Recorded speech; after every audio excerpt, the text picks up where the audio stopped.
यह प्रभात फेरी बाबा प्रसाद गिरी महाराज का 92वां संत सम्मेलन है। यह परंपरा बाबा प्रसाद गिरी महाराज जैसे त्यागी वैरागी थे, उन्होंने समाज के लिए कुर्बानियां दी। तो हम सब समाज को किस प्रकार संगठित रखें, सुरक्षित रखें, संस्कारों से सुसज्जित रखें। यह प्रभात फेरी ब्रह्म मुहूर्त में उठ करके 3 बजे से 5 बजे तक ब्रह्म मुहूर्त यानी भगवान के दर्शन होते हैं। इसमें अगर उनका नाम लिया जाता है, उनके नाम से नगर परिक्रमा होती है, तो कई जन्मों को पुण्य मिलता है। जैसे आप लोग प्रयागराज गए, प्रयागराज में 50 किलोमीटर से माताएं बहनें बुजुर्ग सब अपने सिर पे भार रख करके पैदल जो है गंगा माई के तट पर के जा करके जहाँ भी उनको स्नान करने को मिला, स्नान करके वो अपने घर को वैसे ही जा रही है। कोई नाव में आ रहा है, कोई बिहार से नाव में आ रहा है, कोई स्टीमर से आ रहा है। तो आस्थाओं का जो केंद्र है, ये बड़ा जगाना पड़ता है इस समाज को। नहीं तो आजकल ये समाज ऐसा हो गया है कि आध्यात्मिक जो जीवन है उससे रुचि खत्म होती जा रही है।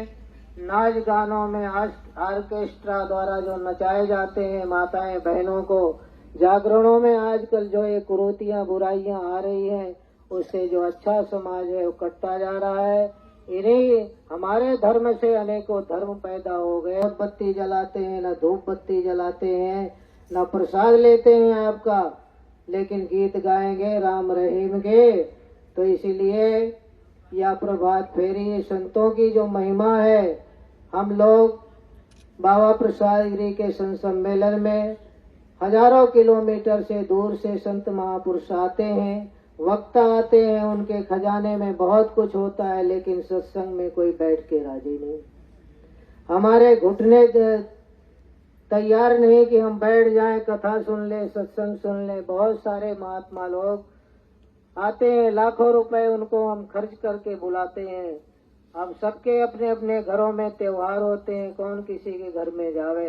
लेकिन ये बाबा प्रसाद की महिमा है, आप लोगों की श्रद्धा प्रेम है, जो हजारों किलोमीटर से आकर के कुछ आप लोगों के अपने खजाने से, अपने कोठली से देने के लिए 2 शब्द रखते हैं। ना जाने किस रूप में नारायण मिल जाए। इन्हीं संत महात्माओं में नारायण के रूप होते हैं। कोई आप लोग भिखारी समझ लेते हैं, कोई उसको विद्वान समझ लेते हैं। बहुत सारे इन्हीं संत महात्माओं में जो आप लोग देखते हैं, भक्कड़ के रूप में बहुत सारे पढ़े लिखे होते हैं। बहुत सारे संसार से ज्ञान वैराग्य हो जाता है, घर परिवार को ठोकर मार करके वो सब आप लोगों के बीच में रहते हैं कि ये दुनियादारी कुछ नहीं है, एक दिन पंछी ने उड़ जाना है। जो कोई धर्म कमाना है इसी जन्म में कमा करके अय महात्मा ब्रह्म तत्वमसि प्रज्ञानम में भी वही है, हाथी में भी वही है, और मनुष्य में भी वही है, हर कण में भी वही है। लेकिन उसको जानने के लिए, देखने के लिए, पहचानने के लिए ये समागम करे जाते हैं। तो ये संत समागम सत्संग में अगर आप लोग नहीं आएंगे, इस प्रकार नहीं बैठेंगे, संत महात्मा आप क्या निकालेंगे अपने खजाने से और क्या हम लोगों को देंगे। तो ये संत महात्मा आते रहें, वक्ता लोग आते रहें। तो इसीलिए सत्संग में कोई नहीं बैठता। इसलिए हमने इस बार 15 तारीख को रात को 8 से 11 बजे तक कवियों का सम्मेलन रखा है।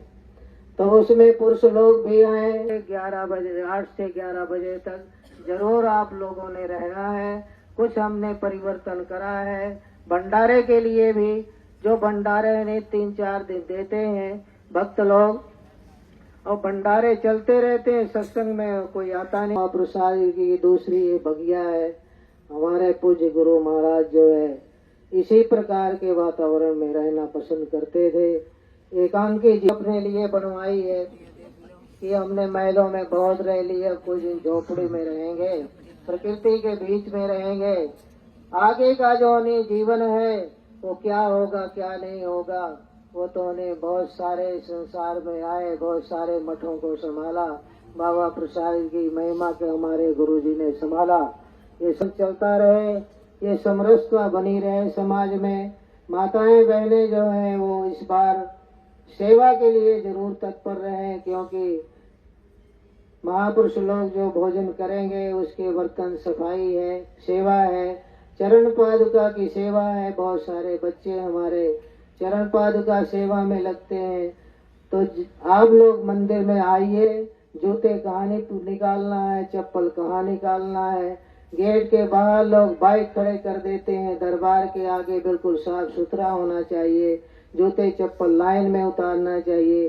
जोत के स्टैंड बने हुए हैं, लेकिन जोत में स्टैंड में नहीं लगाते, कहीं किवाड़ में हाथ पोंछ देते हैं, कहीं खंबे में हाथ पोंछ देते हैं, कहीं भगवानों के आगे रख देते हैं। इतने काले काले हो जाते हैं भगवान के रूप कि उनको हर साल श्रृंगार करना पड़ता है, लाखों रुपए उसमें लगते हैं। तो ये सब पूजा पाठ के लिए भी हमें पूजा पाठ ही करना नहीं आया जीवन में, तो आगे हमें आए महात्मा ब्रह्म तत्वमसि, मैं ब्रह्म हूँ, उसकी प्राप्ति कैसे होगी। इन सब प्राप्ति के लिए हम जो जीवन में अहंकार हमारे अंदर से जाए, घमंड जाए, पैसे का अहंकार जाए। पैसा अगर कहीं लगाना है तो धर्म कर्म में लगे, अच्छी जगह लगे। ये जीवन का अहंकार ना हो, खूबसूरती का अहंकार ना हो। खूबसूरती